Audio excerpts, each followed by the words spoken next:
जय हिंद मित्रांनो, 2026 या नवीन वर्षात तुम्हा सर्वांचं स्वागत आहे.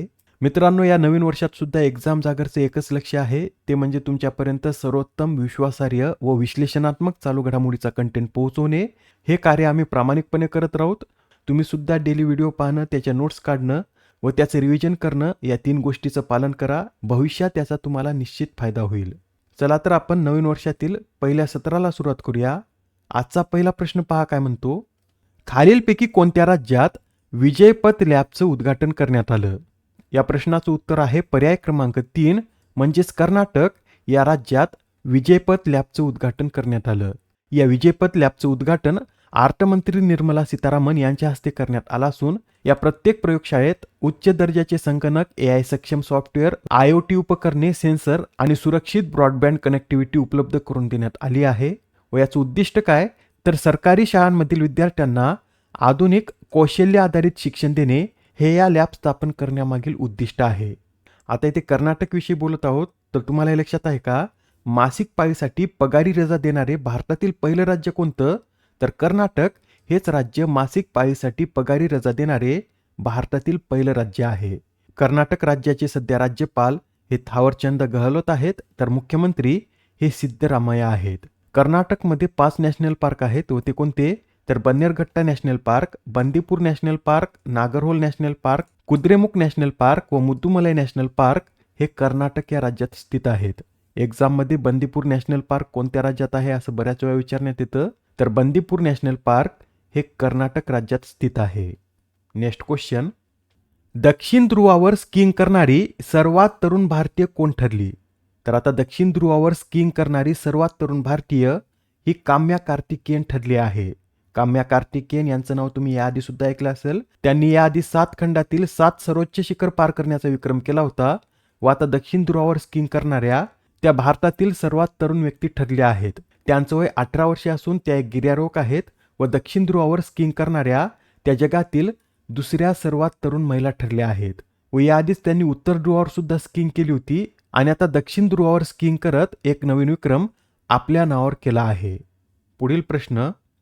कोणतं राज्य हे विशेष कृत्रिम बुद्धिमत्ता संशोधन संस्था स्थापन करणारे पहिले राज्य ठरले? तर आता विशेष कृत्रिम बुद्धिमत्ता संशोधन संस्था स्थापन करणारे भारतातील पहिले राज्य हे गुजरात राज्य ठरलं आहे. मित्रांनो, गुजरातचे मुख्यमंत्री भूपेंद्र पटेल यांनी गिफ्ट सिटीमध्ये इंडियन आर्टिफिशियल इंटेलिजन्स रिसर्च ऑर्गनायझेशनच्या स्थापनेला मंजुरी दिली व त्यामुळे गुजरात हे राज्य विशेष कृत्रिम बुद्धिमत्ता संशोधन संस्था स्थापन करणारे भारतातील पहिलं राज्य ठरलं आहे. ही संस्था कधीपासून कार्यान्वित होईल? तर ही संस्था आजपासून म्हणजेच 1 जानेवारीपासून कार्यान्वित होत आहे. या ऑर्गनायझेशनची स्थापना गुजरात राज्य, केंद्र सरकार आणि इंडियन फार्मास्युटिकल अलायन्स यांच्या त्रिपक्षीय भागीदारीतून करण्यात आली. आता हा प्रश्न पहा काय म्हणतो.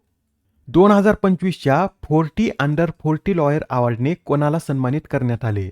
या प्रश्नाचं उत्तर आहे पर्याय क्रमांक 4 म्हणजे शुभम अवस्थी यांना 2025च्या 40 अंडर 40 लॉयर अवॉर्डने सन्मानित करण्यात आलं. बरं, या पुरस्काराचं वितरण कोठे करण्यात आलं? तर BW लीगल वर्ल्ड या प्रतिष्ठित कायदेशीर मंचाद्वारे आयोजित लीगल नेक्सस कॉन्क्लेव्हमध्ये या पुरस्काराचं वितरण करण्यात आलं. हा पुरस्कार कोणाला दिला जातो? तर तरुण वकिलांना त्यांच्या उत्कृष्ट व्यावसायिक योगदान, नैतिक आचरण आणि कायदेशीर कौशल्यासाठी हा पुरस्कार दिला जातो व यंदाचा हा पुरस्कार सर्वोच्च न्यायालयाचे तरुण वकील शुभम अवस्थी यांना मिळाला आहे. मित्रांनो, 2025 मधील काही पुरस्कार सांगायचे झाले तर Israeli presidential medal of honour व दक्षिण कोरियाचा ग्रँड ऑर्डर ऑफ मुगुंगवा हा डोनाल्ड ट्रम्प यांना मिळाला आहे. UNEPचा यंग आर्ट चॅम्पियन पुरस्कार जिनाली मोदी, राष्ट्रीय भूविज्ञान जीवनगौरव पुरस्कार श्याम सुंदर राय, गोलकीपर्स चॅम्पियन पुरस्कार अभय बंग, राणी बंग व नवीन ठाकर, लिव्हिंग ब्रिज पुरस्कार केअर स्टायमर, बॅलन डॉर पुरस्कार एतना बोनमती व उस्मान डेंबेले, आंतरराष्ट्रीय जल पुरस्कार हिमांशू कुलकर्णी व हा पुरस्कार मिळवणारे हिमांशू कुलकर्णी हे पहिलेच भारतीय आहेत. 55व्या दादासाहेब फाळके पुरस्काराने मोहनलाल यांना सन्मानित करण्यात आलं. तर 2025च्या सहस्र रामानुजन पुरस्काराने अलेक्झांडर स्मिथ यांना सन्मानित करण्यात आलेला आहे. Next question. 1 जानेवारीपासून भारतीय निर्यातीसाठी कोणत्या देशात 100% टॅरिफ लाईन्स ड्युटी शून्य असेल? तर मित्रांनो, आता 1 जानेवारीपासून ऑस्ट्रेलियात निर्यात केलेल्या वस्तूवर कोणतीही ड्युटी लागणार नाही. ही घोषणा कोणी केली? तर केंद्रीय मंत्री पियुष गोयल यांनी भारत ऑस्ट्रेलिया आर्थिक सहकार्य आणि व्यापार कराराच्या 3ऱ्या वर्धापन दिनानिमित्त केले आहे. हा भारत ऑस्ट्रेलिया आर्थिक सहकार्य आणि व्यापार करार कधी लागू झाला होता? तर 29 डिसेंबर 2022 रोजी लागू झाला होता व 2025 मध्ये याला 3 वर्षे पूर्ण झालेत. त्यानिमित्तच केंद्रीय मंत्री पियुष गोयल यांनी ही घोषणा केली. मित्रांनो, हा प्रश्न अत्यंत महत्त्वाचा आहे. येणाऱ्या एक्झाममध्ये विचारण्यात येईल, तर लक्षात ठेवा. 1 जानेवारीपासून भारतीय निर्यातीसाठी ऑस्ट्रेलियात 100% टॅरिफ लँच ड्युटी 0 असणार आहे. आता हा प्रश्न पहा काय म्हणतो. दुर्मिळ खनिजांच्या साठ्यामध्ये जागतिक स्तरावर आपला भारत कितव्या स्थानी आहे? या प्रश्नाचं उत्तर आहे पर्याय क्रमांक 1, म्हणजेच दुर्मिळ खनिजांच्या साठ्यामध्ये आपला भारत जागतिक स्तरावर 3ऱ्या स्थानावर आहे. मित्रांनो, अलीकडेच अमिकस ग्रोथने हा अहवाल प्रसिद्ध केला व या अहवालातील माहितीनुसार भारतात 6.9 दशलक्ष टन रेअर अर्थ ऑक्साईडचे साठे आहेत व यासह भारत जागतिक स्तरावर 3ऱ्या क्रमांकावर आहे.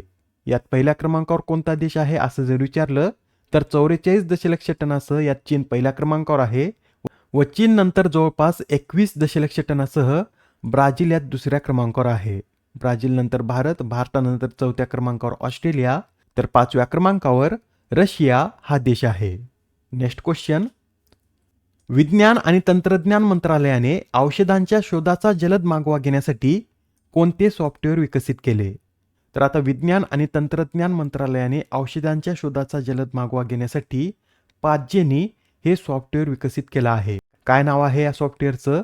तर 5Geni असे या सॉफ्टवेअरला नाव देण्यात आलं. हे सॉफ्टवेअर काय करेल? तर आजाराशी संबंधित जैविक मार्ग जलद ओळखण्याचं कार्य करून त्यासाठी कोणते औषध प्रभावी ठरेल हे शोधण्याचं कार्य 5Geni हे सॉफ्टवेअर करणार आहे. आता हे निधन वार्ता पहा. आता नुकतेच एस कृष्णस्वामी यांचे वयाच्या 88व्या वर्षी निधन झाले. तर ते कोणत्या क्षेत्राशी संबंधित होते? तर हे जे एस कृष्णस्वामी आहेत हे एक चित्रपट निर्माते होते व त्यांचं आता वयाच्या 88व्या वर्षी निधन झालं. त्यांच्याविषयी माहिती सांगायची झाली तर 1960 मध्ये त्यांनी अमेरिकेतील कोलंबिया विद्यापीठात शिक्षण घेतलं. 1963 साली त्यांनी कृष्णस्वामी असोसिएट या प्रोडक्शन हाऊसची स्थापना केली होती व 2005 मध्ये त्यांना US international film and video फेस्टिवलमध्ये लाईफ टाईम अचिव्हमेंट अवॉर्डने सन्मानित करण्यात आलं. भारत सरकारने 2009 मध्ये त्यांना पद्मश्रीने सन्मानित केलं. तर 2020 साली त्यांना doctor V Shantaram life time achievement award सुद्धा मिळालेला आहे. आजच्या सत्रामधील शेवटचा प्रश्न पहा. दरवर्षी जागतिक कुटुंब दिन कधी साजरा केला जातो?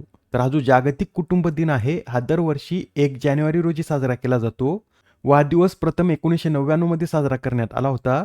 त्यानंतर 2001 पासून दरवर्षी हा दिवस साजरा करण्यात येत आहे. मित्रांनो, या आधीच्या सत्रामध्ये तुमच्यासाठीचा प्रश्न होता. कोणत्या देशात जगातील सर्वात लांब एक्सप्रेसवे बोगदा सुरू करण्यात आला? या प्रश्नाचं उत्तर आहे पर्याय क्रमांक 1, म्हणजे चीन या देशात आता जगातील सर्वात लांब एक्सप्रेसवे बोगदा सुरू करण्यात आला व याची लांबी किती? तर 22.13 किलोमीटर इतकी या बोगद्याची लांबी आहे. या बोगद्याचं नाव काय? तर टियानशानशेंगली असे या बोगद्याचं नाव आहे. आजच्या सत्रामधील तुमच्यासाठीचा प्रश्न पहा. महाराष्ट्र लोकसेवा आयोगाच्या अध्यक्षपदी कोणाची नियुक्ती करण्यात आली? आता या प्रश्नाचं उत्तर कमेंटमध्ये देण्याचा प्रयत्न करा. उत्तर चुकलं तरी काय हरकत नाही, कारण ज्यावेळेस तुम्हाला या प्रश्नाचं योग्य उत्तर माहीत होतं त्यावेळेस हा प्रश्न तुमच्या दीर्घकाळापर्यंत लक्षात राहतो. तर आता पुढच्या सत्रात पुन्हा भेटूया. धन्यवाद.